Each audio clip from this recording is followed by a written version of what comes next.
আজ সকাল থেকে একদম রাঁধতে ইচ্ছা করছে না, তাই কর্তামশাইকে বললাম একদম বাজারে যাবে না। ছেলেতে তখন বিরাট আনন্দ, তাহলে মা অর্ডার করি।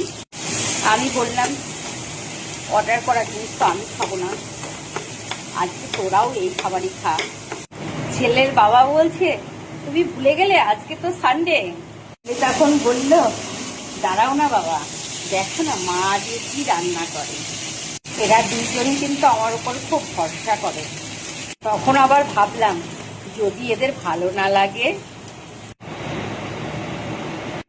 এবার মিডিয়াম আছে 10 মিনিট পর এইভাবে আর 5 মিনিট। এবার ঘি মতন চিনি, উপর দিয়ে একটু শাহি গরম মশলা।